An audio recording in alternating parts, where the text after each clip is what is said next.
चले चले कहानी, चली कहानी।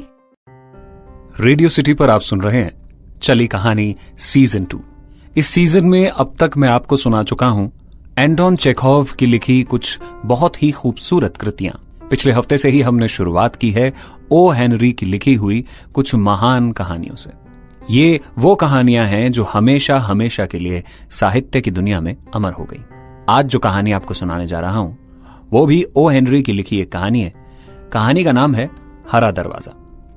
सोच कर देखिए कि भोजन के बाद ब्रॉडवे पर घूमने और सिगार का लुत्फ लेने आपको 10 मिनट का वक्त मिला है और आप कोई दिलचस्प नाटक या फिर कोई संजीदा नौटंकी में से एक को देखने का अपना मन बना रहे हैं।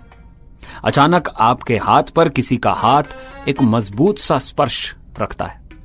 जैसे ही आप पलटे, रूसी ढंग का आला दर्जे का कोट पहने, हीरे के आभूषणों की चकाचौंध देती एक सुंदरी के मदमाते नेत्रों से आपके नेत्र, आपकी नजरें टकरा जाती हैं। जल्दी से वो आपके हाथ में मक्खन लगी गरम ताजा रोटी पकड़ा देती है। जेब से छोटी कैंची निकालकर आपके ओवरकोट का दूसरा बटन उसमें से काट लेती है।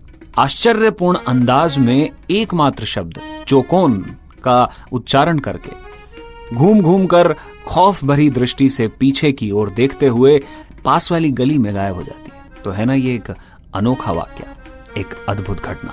लेकिन क्या आप इसे इसी रूप में ग्रहण करेंगे? शायद नहीं। आप झेप जाएंगे और रोटी को वहीं पटक कर कटे हुए बटन की खाली जगह को उंगली से स्पर्श करते हुए ब्रॉडवे पर आगे चल पड़ेंगे। यदि आप उन सुखी जीवों में शुमार नहीं हैं जिनकी रोमांच संबंधी वृत्ति अभी तक मिटी नहीं है, तो आप यही करेंगे। यानी अगर आपको रोमांच पसंद है, जिंदगी में एडवेंचर चाहिए, तो आप पता करेंगे कि यार ये हुआ क्या। सच्चे रोमांचकारियों की संसार में हमेशा कमी रही है। किताबों में जिनका रोमांचकारियों के रूप में बखान किया है वो वस्तुतः व्यापारी हैं जिन्होंने कुछ नई रीतियां ढूंढ निकाली, क्योंकि वो सुनहरी ऊन, पावन मूर्तियां, खजाने, ताज, शोहरत या सुंदरियों के दिल जैसी कोई जरूरी वस्तुएं तलाशने जाते हैं। सच्चा बहादुर तो स्वार्थ रहित, उद्देश्य रहित रहकर अनभिज्ञ भविष्य का आगे चलकर सामना करता है। बरसों बाद घर लौटने वाला कोई गडरिया इसका सटीक उदाहरण हो सकता है। बहादुर और शानदार किंतु नकली साहसियों की तो संसार में कोई कमी नहीं। क्रांति से लेकर संघर्ष तक ऐसे वीरों के बखान के इतिहास और गाथाओं के कई पन्ने भरे पड़े। इनके अवलंब से ऐतिहासिक कथाकारों का धंधा भी खूब फला फूला। महानगरों में रोमांस यानी कि एडवेंचर और हिम्मत यानी करेज की जोड़ी अपने पुजारियों की तलाश में रहती है जो उनमें भरोसा करता हो। बाजारों में भ्रमण करते हुए हमारा उससे कई बार सामना हो जाता है और वो हमारी ओर देखकर कई रूपों में चुनौती देती है। अचानक न जाने क्यों हम ऊपर देखते हैं और झरोकों से झांकती हुई कोई शक्ल हमें नजर आ जाती है जो हमारी अंतस्थ तस्वीरों के प्रदर्शन गृह से आई हुई लगती है। किसी वीरान पथ पर भय और वेदना से भरी एक चीख किसी बंद और भयानक मकान से सुनाई पड़ती है। हमारा कोचवान हमें पूर्व वाकिफ स्थान पर न ले जाकर किसी अनजान दरवाजे के सामने लाकर खड़ा कर देता है जहां हमारा मुस्कुराकर स्वागत किया जाता है। भाग्य के किसी ऊंचे झरोकों से उड़ा हुआ एक कागज का लिखा हुआ पुर्जा हमारे कदमों के समीप आ गिरता है। भीड़ में जाते हुए अनजानों की तरह हम द्वेष, स्नेह या डर की नजर से लोगों को देखते हैं। बारिश की एक फुहार में छाता खोलते ही हम किसी चंद्रमुखी या मृगनयनी को अपने निकट खड़ी पाते हैं। हर मोड़ पर रुमाल गिरते हैं, उंगलियां इशारा करती हैं, नेत्रों से संकेत होते हैं और रोमानी साहस की लापता हुई, अकेली, मदमस्त, रहस्यपूर्ण, हौलनाक और परिवर्तित हुई चाबी हमारी उंगलियों में आ जाती है। आप बात को समझ रहे हैं कि ये लेखक किस तरफ इशारा कर रहे हैं। किंतु हम में से बहुत कम लोग इस चुनौती को स्वीकार करते हैं। हम पुरानी प्रथाओं के बंधन में बेतरह जकड़े हुए हैं। हम आगे निकल जाते हैं और एक समय जब हम इस रसहीन जीवन का अंत करीब देखते हैं तब सोचते हैं कि हमारा धुंधला रोमांस एक या दो शादी, तिजोरी में रखी हुई सैटन की कोई स्मृति या झगड़ालू बीवी से जिंदगी भर के झगड़े तक ही सीमित रह गया। वो रोमांस नहीं आया, वो एडवेंचर नहीं आया। रुडोल्फ स्टीनर एक वास्तविक साहसी था। यही कहानी का एक मुख्य किरदार है। कदाचित ही कोई ऐसी शाम गुजरी जब वो अपने घर से किसी अचानक और विलक्षण घटना की खोज में नहीं निकलता। उसकी राय में जिंदगी की सबसे रोमांचक चीज वही थी जो किसी भी चौराहे पर गिरी हुई मिल सकती थी।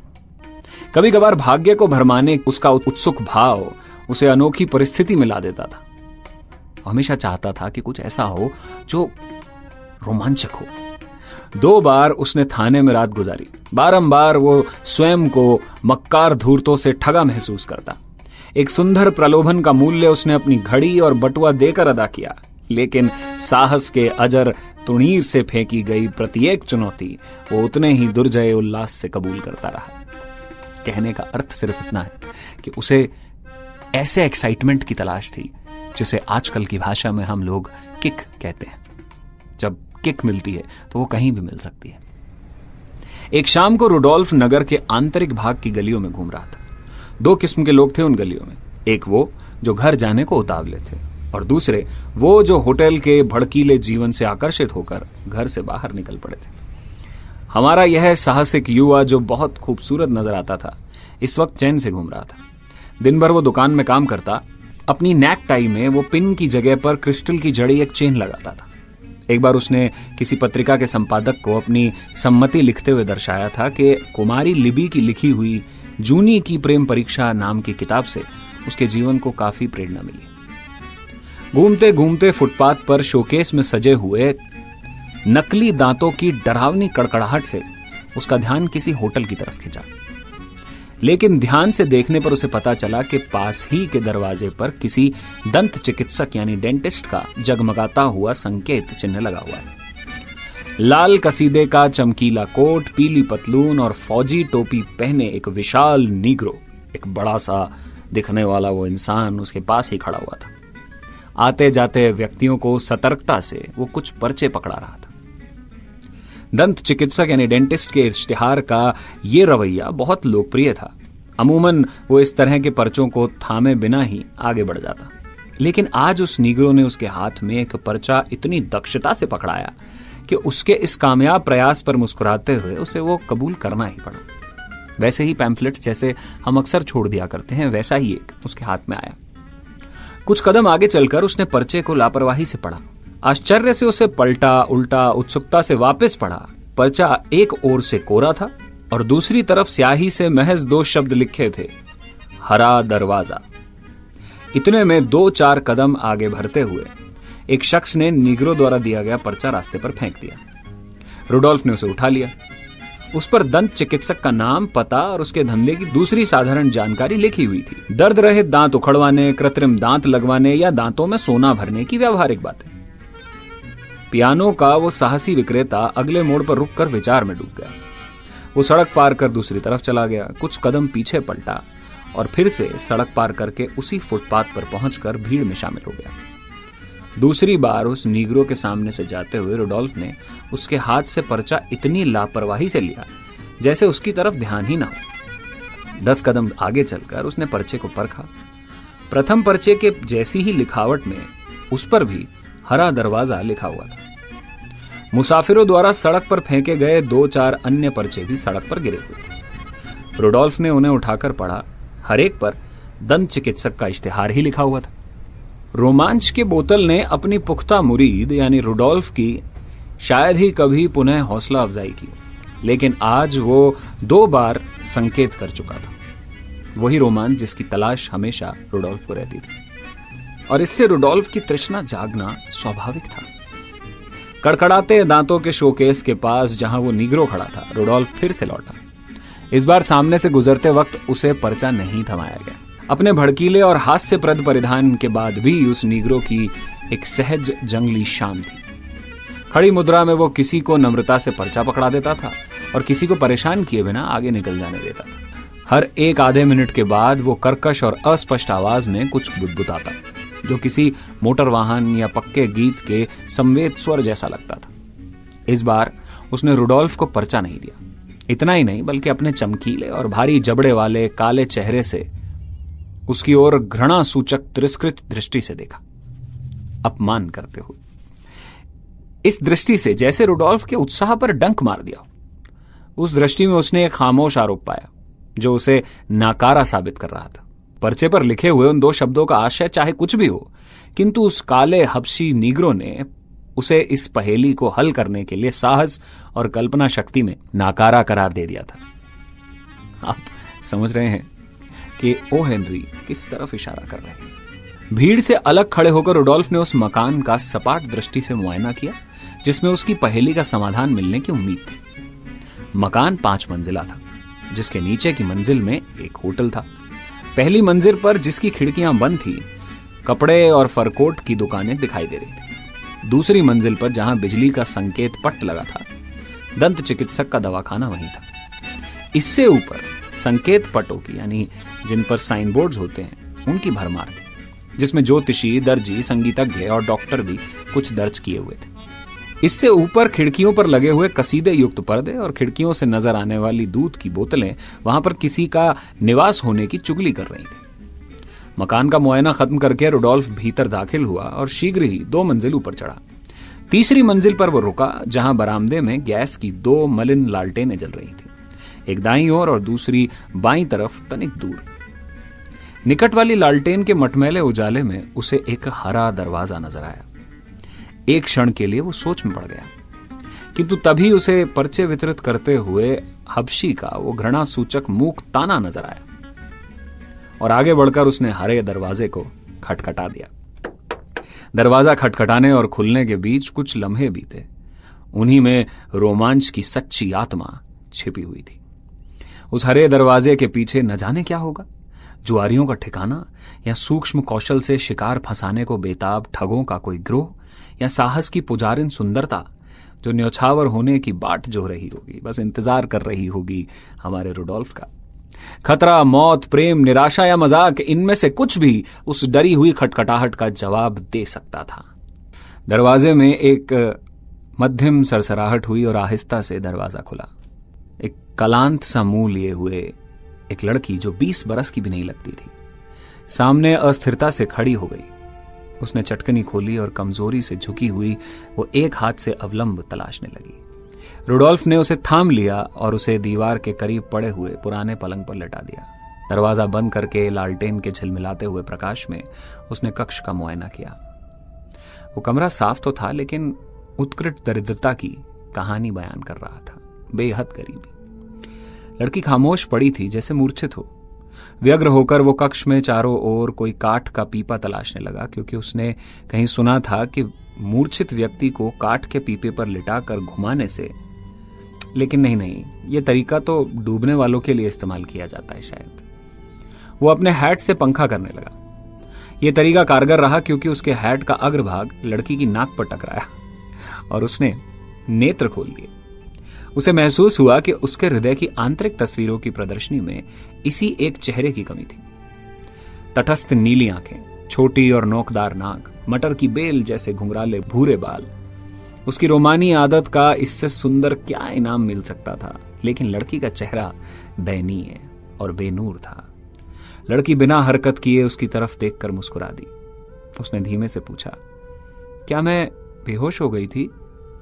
और ऐसी स्थिति में वैसे कौन नहीं होगा? 3 दिन तक बिना खाए रहोगे तो आपको मालूम पड़ जाएगा। अचानक से रुडोल्फ बोला, हे ईश्वर, मैं पुनः लौटूं तब तक रुकना।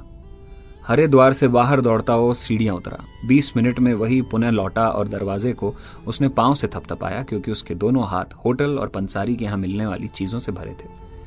उसने चीजें मेज पर रखी, रोटी और मक्खन, मांस, केक, समोसे, आचार, भुनी हुई मुर्गी, दूध की बोतल और थोड़ी गर्म लाल चाय। हड़बड़ाता हुआ रुडोल्फ बोला, ये बात तो कतई समझ में नहीं आई, बिना खाए रहना। ये सब बंद करो, चलो खाना तैयार है। हाथ का सहारा देकर उसने उसे एक कुर्सी पर बिठाया और पूछा, चाय डालने के लिए कप है? लड़की ने जवाब दिया, उस खिड़की के पास शेल्फ पर रखे हैं। वो कप लेकर लौटा। तब उसने देखा कि लड़की के नेत्र हर्ष के अतिरेक से चमक रहे और स्त्री सुलभ सहज ज्ञान से वो दोनों खोले सौंफ के अचार के टुकड़े को मुंह में रखने वाली है। उसने हंसते हुए उसके हाथ से अचार का टुकड़ा लपक लिया और कप में दूध डालते हुए कहा, पहले इसे पियो, फिर थोड़ी चाय मिलेगी और तब मुर्गी, और अगर कल तक तबीयत सुधर गई तो अचार मिलेगा। अगर अभी तुम मुझे अपना अतिथि मान लो तो हम दोनों ही खाना शुरू कर सकते हैं। दूसरी कुर्सी खिसका कर वो बैठ गया। चाय पीने से लड़की की आंखों में नूर और चेहरे पर थोड़ी लालिमा आई। कई दिनों तक भूखे रहे किसी व्याकुल जंगली जानवर की तरह वो भोजन पर झपट पड़ी। उस युवा की मौजूदगी और मदद को उसने एक सामाजिक बात माना।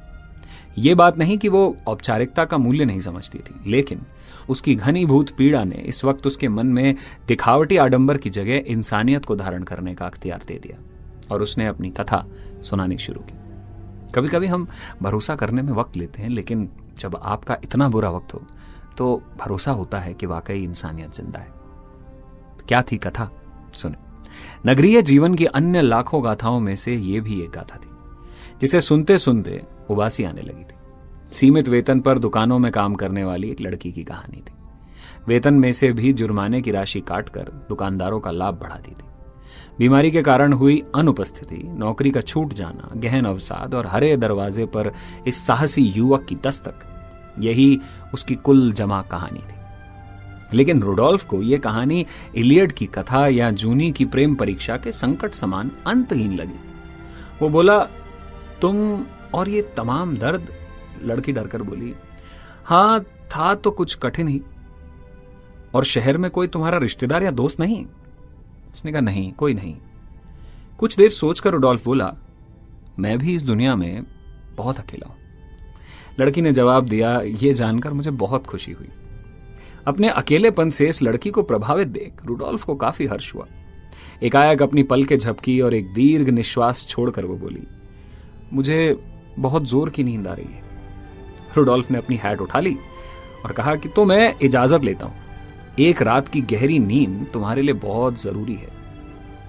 उसने हाथ आगे किया जिसे अपने हाथ में थामती हुई लड़की बोली, शुभ रात्रि। किंतु उसकी आंखों में एक सवाल इतनी सफाई, निश्चलता और करुणा से स्पष्ट हो रहा था कि रुडोल्फ को उसका जवाब शब्दों में देना पड़ा। जो वो पूछ रही थी बिना बोले उसका जवाब रुडोल्फ ने बोल कर दिया कि हाँ हाँ, तुम्हारा हालचाल लेने के लिए मैं कल जरूर आऊंगा। इतनी आसानी से पीछा नहीं छुड़ा सकोगी। तभी लड़की ने पूछा, मेरा दरवाजा खटखटाने की अंतः प्रेरणा आपको कैसे मिली? एक पल तक उसने लड़की को देखा। उसे पर्चों की बात याद आई और अचानक उसके दिल में एक ईर्ष्या जनित जलन उत्पन्न हुई। उसने सोचा कि अगर वो पर्चे किसी दूसरे साहसी के हाथ में आते तो क्या होता। तभी उसने निर्णय लिया कि उस लड़की के सामने वो ये राज कभी नहीं खुलने देगा। शायद दर्द की वजह से ही वो ये अनोखी तरकीब को अपनाने पर मजबूर हुई हो।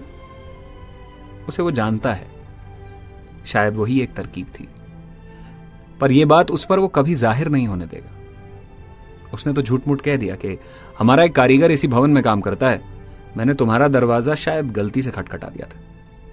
दरवाजा बंद होने से पहले जो आखिरी चीज उसे नजर आई थी वो थी उस लड़की की एक मासूम सी मुस्कुराहट। सीढ़ियों के मुहाने पर रुककर उसने चारों ओर उत्सुकता से देखा। वो बरामदे के दूसरे कोने तक गया और लौटकर ऊपरी मंजिल पर पहुंचा। वहां भी उसने अपनी उलझन युक्त तफ्तीश जारी रखी। उस मकान के प्रत्येक द्वार का रंग हरा था, यानी हर दरवाजा हरा दरवाजा था। विस्मय से भरा वो नीचे उतरा और बाहर निकला। वो अनोखा हबशी यानी निग्रो अब भी वहीं खड़ा था। दोनों पर्चे हाथ में लिए रुडोल्फ उसके सामने जाके खड़ा हुआ और सवाल किया, आखिर ये पर्चे तुमने मुझे क्यों दिए और इसका क्या मतलब? अपने मालिक यानी उस डेंटिस्ट की कला का सर्वश्रेष्ठ एडवर्टाइजमेंट या इश्तिहार करते हुए अपने चमकीले दांतों को उसने दर्शाया और वो हबशी गली की तरफ इशारा करते हुए बोला कि वहां साहब, लेकिन पहले शो के लिए आपको तनिक देर हो गई है। उसके इशारे की दिशा में देखते हुए रुडोल्फ को एक थिएटर का दरवाजा दिखाई दिया। रोशनी से जगमगाता हुआ बोर्ड नजर आ रहा था जिस पर नए नाटक का नाम लिखा था। नाम था हरा दरवाजा। वो निग्रो बोला, लोग कहते हैं कि नाटक बहुत अच्छा है। थिएटर के मैनेजर ने मुझे $1 दिया और कहा कि डॉक्टर के पर्चों के साथ ही नाटक के इश्तिहार वितरित कर दूं। क्या मैं आपको डॉक्टर वाला पर्चा भी दूं? रुडोल्फ अपने मकान के करीब वाले होटल में बियर का एक ग्लास और सिगार पीने के लिए ठहर गया। सिगार सुलगा कर बाहर निकलते हुए उसने कोट के बटन बंद किए, हैट को तनिक पीछे खिसकाया और मोड़ पर लगे बिजली के खंभे को संबोधित करके बोला, यह तो स्वीकार करना होगा कि मुझे फांस कर उस लड़की से भेंट करा देने में भाग्य की ही भूमिका थी। इस सारांश के माध्यम से यह कहा जा सकता है कि इस परिस्थिति में रुडोल्फ स्टीनर का दर्जा रोमांच और साहस के सच्चे पुजारियों में बेहद ऊंचा है। वाकई उसको एक रियल एडवेंचरर कहना गलत नहीं होगा। यह थी ओ हेनरी की लिखी एक मासूम सी कहानी, ढेर सारा रोमांच लिए हुए। मैं लौटूंगा ऐसी ही रोमांचित करने वाली, प्रेरित करने वाली कहानियां लेकर चली कहानी सीजन 2 में। मैं हूं कहानी वाला रजत। मिलिए मुझसे हर रविवार रेडियो सिटी पर। चले चले चले चले चले चले कहानी, चले कहानी।